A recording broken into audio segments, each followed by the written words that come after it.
to your house. Hi, I'm Jenny McNulty. This is the In-House Comedy Chat. More than a talk show, we are energizing your mind, body, and spirit. Your spirit is going to soar today, you guys. I've got an amazing guest, film documentarian Megan Rossman is with me. She has made some incredible films. We're going to see parts of some of them and talk to her about that. And we're going to continue our celebration of Women's History Month by telling you about the very first American female director. You're going to want to hear about her. She beat all the boys at the game in the beginning. But first, my thoughts.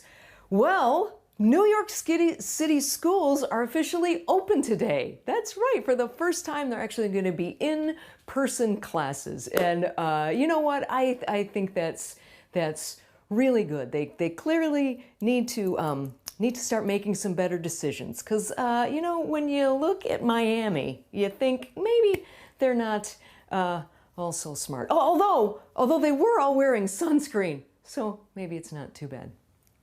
Also today, the GOP, the Twitter account for the GOP, put out, in keeping with the school theme, put out a tweet that said it was devastating that the schools are not opening. And they spelled devastating wrong. Oops.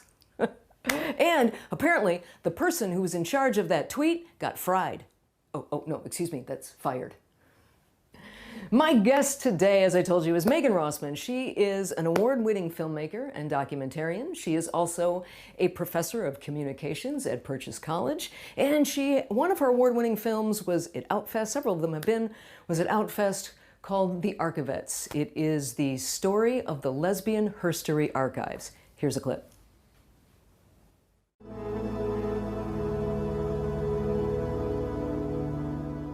Our history was disappearing as quickly as we were making it. This archive, it came out of a political movement. We are still in a political movement. We were all so eager to combat lesbian invisibility that we took risks with what we recorded and we took risks with what we left in the archive. I came here initially because I wanted to learn about who I was, and I was the community. I wanted to see about my history and who was my foremother.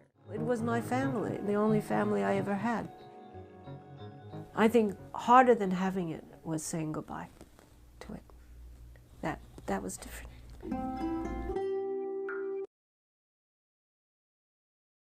Welcome, Megan Rossman. Hey, Megan, how you doing? Doing well. Thanks so much for having me on the show today.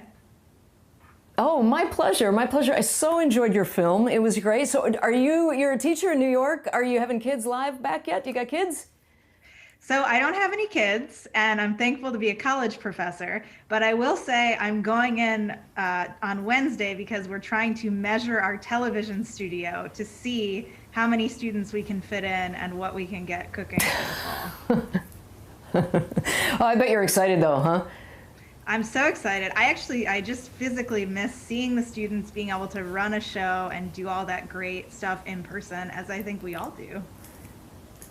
Yeah, absolutely. We'll get back to your teaching in just a second, but let's talk about The Archivettes. It was such a cool film. I didn't know anything about the lesbian herstory. How did you hear about the lesbian herstory archives?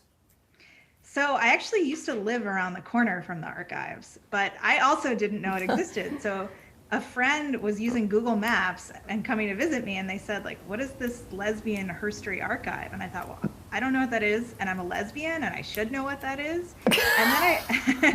And then I reached out to them, and Deb Adel, one of the co-founders, and Maxine Wolf got back to me, and they were so generous. And when I went in, I just felt like I was coming home. You know, I had never really thought about my history as a gay woman. I always had thought about family history, so it just opened up this incredible connection for me. You know, what I thought was really, you start the film out, and actually I thought it was you. I didn't know. As the film starts, there's a woman talking about losing her partner, her wife, and, you know, being devastated and not knowing what to do, and donating her belongings to the archive, which I just like, wow, I never thought about that. But is that how they collected everything? I mean, that's really kind of a cool story. It's funny because we really don't think about what's going to happen with our stuff until it's kind of at the end, right? Yeah. And so they really encourage people, and I would encourage everyone watching to make a plan for how you want to be remembered so that you have control over it, right? And also, the archives got stuff in so many different ways. Sometimes it would come through a donation at the end of someone's life. One time, this was when they were starting out, a friend of theirs, found file folders on the side of the street, and they were so broke and like looking for supplies. And then when the person had picked up the file folders, they realized what was inside them was actually lesbian history. It was a woman who had been put into a nursing home whose family had put stuff on the street. So they really went through these guerrilla tactics and rescued history from the trash. That is, it was really cool, and it's kind of discouraging to see we're still in the same place all these years later. We're still starting to fight these fights, and these are still important things to do. What do you say to those who would say, you know what, everything's online, we don't really need a place anymore, we don't need physical specimens of our history? Well, I think that, first of all, being able to actually physically see and touch the materials is a very powerful experience. And I don't think that's the same experience that you have going to a website and looking at a digital collection. I think that a lot of the kinds of things they collect are these like ephemeral items, like roller skates, hats, buttons, even dildos are collected. And again, that's going to have a very different impact if you're seeing it as a catalog online as opposed to going in person and hearing stories, because they're not open right now because of COVID, but normally when they are open, they have a volunteer staffing, and someone can give you a tour and tell you like what are some of their favorite items, what are things that you should pay special attention to. And I think that's part of it. I also think as a community, it's just important for us to have lesbian spaces. We often are hearing these stories before the pandemic about lesbian bars disappearing. And we're looking at a space that doesn't revolve around alcohol that exists. And I think it's a really important place for our community to be able to gather. That's so true. What are some of the things that really moved you there? Either like made you laugh, made you cry? What are some of the items you saw that really affected you? I think the item that affected me the most was someone had made baseball cards out of like a lesbian softball team, right? And when I was a kid, I grew up collecting baseball cards, and now I play in like a gay softball league in the city. And I just loved how clever this was, that someone had taken the time to photograph all these people, put it on cardboard, and put like silly statistics about them. So that's definitely one of my favorite items. I think another item I'll mention is one that the archivettes often mention, which is that, when they were getting started, someone donated a vial of menstrual blood. And that just makes me think so much about feminism and womanhood and, that period, the 1970s. Oh my God. Oh yeah, I think I'd probably skip that particular particular item. I too collected the cards. I'd probably stick with those. Yeah, it was really, really cool. Now, before I move on to your next film, is there anything else you want people to... What I really liked, another thing I thought was really cool was you showed the training of the volunteers, which was really cool to show, how this really does get passed down. It's almost like, the Native Americans had this oral tradition, and obviously they've got the physical things to back it up, but it really, the story you tell is important as well. So I really like that element of your film. But what is the most impactful thing do you think you would like people to walk away from your movie with? I think that there are two things, actually. First of all, definitely what I mentioned before, like make a plan for how you want to be remembered now. And I don't think you can do that early enough. Think about like, are you keeping a diary? Are you printing your pictures? Don't let stuff just dissolve into hard drive loss and, these digital issues we have. And then I think the other thing that I want people to think about when they think about the archives is just, history is told from a specific point of view. I think growing up, I never considered that, right? Like you take the US history class, Yeah. you learn that whatever version of the textbook company gave to you.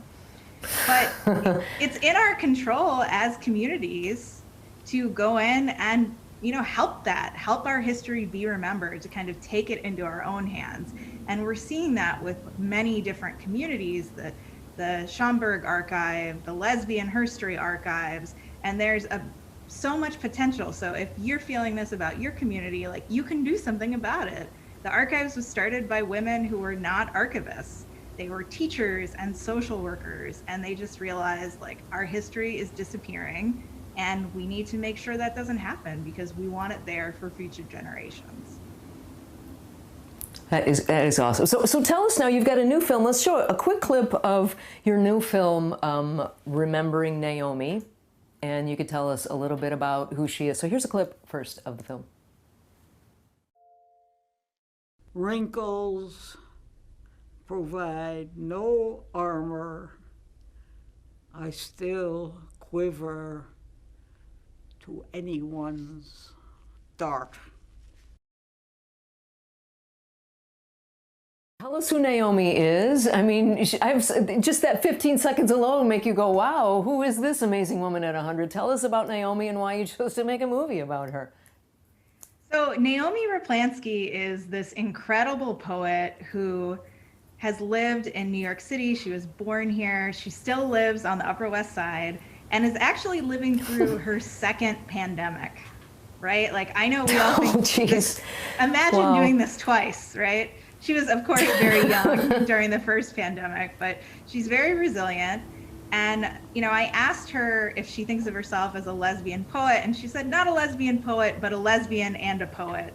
And I think her work has really been phenomenal over the years on a ranging number of topics, from like her growing up during the Great Depression to, you know, thinking about loving a woman and what that means, to all, you know, aging now. That's kind of how that film starts, thinking about what it means to be older. Yeah, I found it really interesting, and a little bit more. Obviously, I only saw a bit of the trailer there, but you know, she says you don't get, like she said, the wrinkles don't provide armor. You don't get thicker skin as you get older. You still stay really sensitive, which I thought was a really, first of all, really vulnerable, but so true. You know, we develop a little bit of a thick skin, but I think it's, you know, I think she had a point there. So. Where, first of all, where can we see that film? Where can we see any of your works? Well, you can always visit my website, meganrossman.com, and link off to things. The film Naomi Raplansky at 100 is playing at Cleveland International Film Festival next. So I think they have online screener options. I actually just recorded a Q&A with them yesterday, which was really fun. But it should be continuing to make the film festival circuit and available for streaming. Excellent, excellent. It looks really good. Now, if you're just joining us, I am talking with director Megan Rossman, and you are also, in addition to being an amazing director, you're also a college professor too. So, what do you think as you're teaching? What's the most important lesson you can give a filmmaker? Ooh, it's tough to think about like one important thing. But I think that one thing I want to encourage in my classroom is for students to bring themselves to their work. When we look at like the history of filmmaking, again, we see, you know, a lot of white men in powerful positions and directing positions, but we're just starting to see that change, right? Even this year, looking at the nominations for the major awards, we're finally seeing some incredible women in the directing category. And that's what I want my students to do, to know that your voice is important. You don't have to change who you are to be a director or a filmmaker. And in fact, you can be part of that change to make sure that we're building a film community that is more inclusive and recognizes people like us. That's cool. That's a really important lesson too. Have you learned stuff from your students? I know sometimes when I teach my comedy classes, I'll go, well, that's never really thought about that. But so what have you learned from your kids? I learned like sometimes the most basic stuff, like what's popular right now. They teach me about like pop culture, like music they're listening to, TikTok, like all sorts of little stuff like that. But then I also think that they've reminded me of how important it is to be resilient and to have like courage and strength. Because when I think about when I was in college, I wasn't out during that period. It was a very difficult time to try to find myself.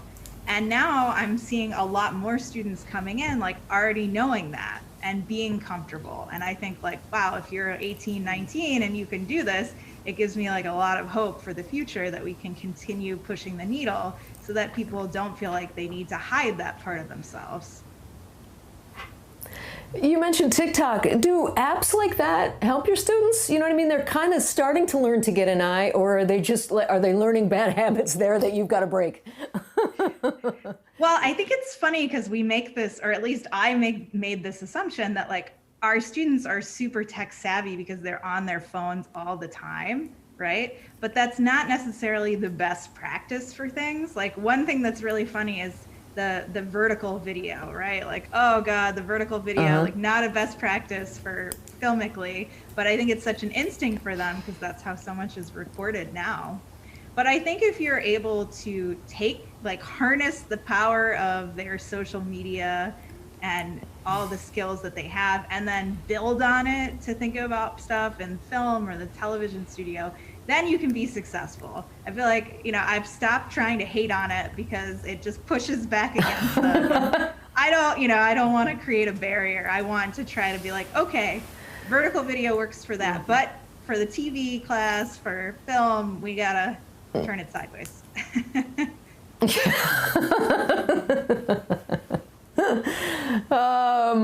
So what are you working on now? Aside from your students and getting back and measuring your room and knowing how close you can breathe around your other students, what are you working on film-wise? So I'm actually going back to the Lesbian Archive and looking at the oral histories of Mabel Hampton. She's mentioned in the film, but she really doesn't get her due. And she and Joan Nessel, who is the co-founder of the archives, had this incredible relationship. Joan was actually, Mabel was hired to help Joan's family when Joan was a child. And then Joan ended up taking care of Mabel at the end of her life. So they had this incredible long-term relationship. And Joan knew that the history was important and she recorded tons of oral histories. So I'm in the process right now of going through those and looking at trying to make a film about them and their relationship. That's cool. That sounds awesome. Thank you so much for. So please do go to Megan's website and look it out. I love your films. Always kind of are looking out for the underdog. I like that. Does that just sort of happen, or is that what you seek to do? Start out to do? I definitely seek to tell stories of people who are underrepresented. I think we're starting to see that shift in film, which is great.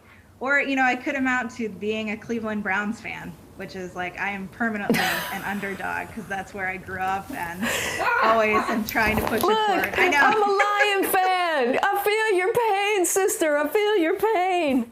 It almost got alleviated this year, but, not quite. Almost. So. You're damn Baker Mayfield. No, I'm going to Michigan, so I have to hate Ohio, and I'm just used to hating the Browns, but damn it, I like your quarterback. I appreciate that, yeah. Well, one more thing before I let you go, my new friend. What do you do? Well, we're about to go take a walk on the beach, and that's going to make everybody feel good and positive. What do you do, Megan, when you're feeling a little down in the dumps and you need to increase your positivity? I do two things. So I also am a big walker. I live in Manhattan, so I love to get out and see what's going on. And this year I have fallen into the bread baking frenzy. So I am baking my way through this book, The Bread Baker's Apprentice. And literally not that long before we talked, pulled out a loaf of cranberry walnut bread. So hopefully all my walking will offset all those carbs that I'm eating. Well, there you go then. Thank you so much, Megan. Good luck. Everybody out there watching, look her up. Check out the film festivals. I'm really looking forward to seeing Naomi at 100. That looks awesome. let's stay in touch, my friend. I love your work. Good luck to, continued success to you, and good luck with your next projects. Thank you so much. Thanks for having me on. It was a pleasure.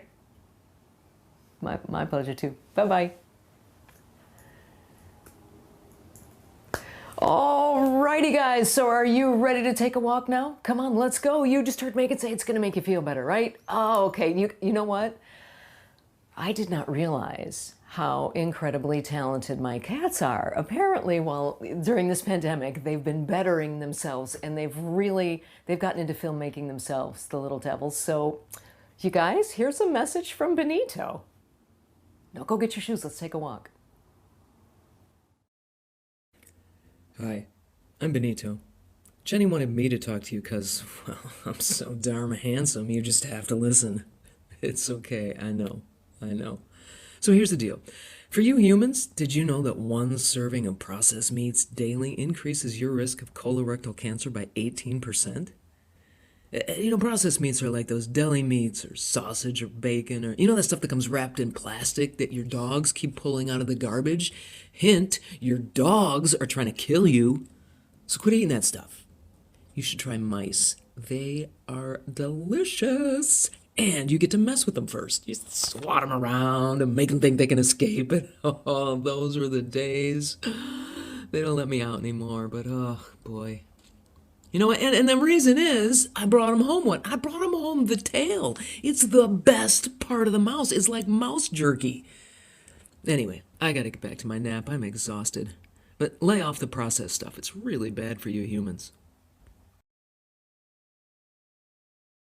Oh, he was that tricky. Hey, so not a bad idea. Maybe that's your first step toward cutting meat out, is start with those nasty processed ones, right? All right, now we're ready to take a walk. Did you get your shoes or your slippers or whatever it is you're walking in? Come on, get out of your chair, get off the couch, get out of bed, let's go. Let's get some positivity and some movement. You're gonna feel really good. 20 minutes of brisk walking a day can change your life, you guys. So I want to tell you about another amazing woman in history. Her name is Lois Weber, and she was the first American woman to direct a film. She started out as a singer and a pianist, concert pianist and singer. And in the early 1900s, she was spotted by this French couple that was starting an American version of their French film school. And they hired her as an actor. She soon moved into directing and screenwriting. And pretty soon, as she was acting, while she was in New York, she met Phillips Smalley, who became her husband, and those two formed this great filmmaking team. They moved out to Los Angeles because everyone was moving out to Los Angeles. They didn't really have indoor studios, so everything was shot outside, and the weather was far more conducive there, as were the different places for scenery, desert sceneries and whatnot. So they moved out to California, and at one point they were making a 10-minute film, writing, directing, producing, acting in most of it. Every week they were putting out a 10-minute film, which is pretty darn impressive. So here is a little bit of just a brief video about Lois. And as soon as we're done, because remember, 20 minutes a day, right? I found a nice 16-minute version of a story about Lois that I have put into the group chat. So when we're done here, you can just go right over there, keep walking, and hear a little bit more about Lois. But check her out, she's awesome. Here's the video. And keep. She really is a film pioneer. Her legacy is that the most powerful filmmaker in Hollywood was a woman. Weber worked on every stage of her films. She wrote the scripts. She acted in her productions. She directed, and she usually sat in the editing room. A director who is in total control. I cannot be happy to direct someone else's story. That would be only half a creation. Her films are full of really extraordinary compositions, sometimes using mirrors in the frame, multiple planes of action, moving cameras, split screen. In the 1910s, Weber's films tackled controversial social issues of her day. Many were huge box office hits. Others were censored and banned. She made 2 films about the campaign to legalize birth control. She made a film about capital punishment and police violence, drug addiction. She made a film about poverty and women's wage equity. Virtually all of Weber's films feature female protagonists who take risks, who are the agents of social change. I think the young women of this country today want to be individuals and have freedom of thought and action. That is the kind of girl I am going to show in my story. She's also a very important mentor to and advocate for other women. Almost all of her other collaborators, apart from her husband, are women. A story that is forgotten today is that there were many women active in the early film industry. The top screenwriters in the silent era were women. Can you imagine a world in which the top screenwriters are women? Weber became one of the first women to run her own movie studio when she founded Lois Weber Productions in 1917. She was also the first woman director admitted to both the Directors Guild and the Academy of Motion Picture Arts and Sciences. She negotiates very lucrative distribution deals, first with Universal and then with Paramount, that make her the highest paid director in the industry. I must continue to pioneer. So many women have done that in times gone by.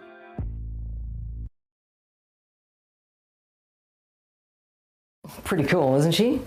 She, in the 20s, things started to change a little bit in film. The films themselves started to change. They were showing more glamour and showing more women's bodies, and her socially and political movies weren't all the rage anymore. And by the way, that little triangular shot she made with the different footage, that's the first time anyone ever did that. So she was one of the first people to create that split screen image. But as I said, the films in the 20s were changing, and in 1921 she made a movie called What Do Men Want? And it was about toxic masculinity and profit and capitalism, and Paramount refused to distribute the film. And they said, this shows that it's been made by a woman, and she said, yes, and it shows that men are afraid to look at their real selves. It's too bitter a pill to swallow. Ooh, ouch. But true, and at any rate, she continued to make her types of films. Also, another thing that happened in the 20s was they started making a lot of money with these films, and so the big studios just started buying stuff up. They started buying up theaters, and then it became the studio system where just small independents just couldn't survive any longer. Her last film she made was I think in the 30s. She also made one talkie that was called White Heat. It was about an interracial relationship, and again, people weren't really ready for it. It did not really do well. She died in 1939, and unfortunately there were hardly any even mentions of it in the Hollywood press or anything of that nature. So it's a bit of a sad tale, but we have to, I think, grow on that. We have to look at that. We have to look at people like Megan that are still doing wonderful things out there today. And like the woman in the video clip there said, imagine if all the films today were written by women. So things are changing, and let's give a shout out to this lovely woman in history who really was a pretty badass that nobody knew about. So now we do. We know about Lois Weber. So there's a shout out to her, a shout out to SUNY Schools, because Megan, our amazing new director friend here, went to, as I mentioned, she teaches at SUNY Purchase, and the director of the InHouse Comedy Chat happened to run the TV station at SUNY Plattsburgh in New York a couple of years ago. Was it just a few years ago, Sheila? I think just a couple, not quite sure. At any rate, a shout out to SUNY Schools in New York for their creative work and creative people that they produce. All right, you guys keep moving. Now I told you, 20 minutes a day can make all the difference. We've been walking for about 5 minutes here. Zip on over there. Hear Susan Sarandon tell you a little bit more about Lois Weber, and that'll be 16 minutes.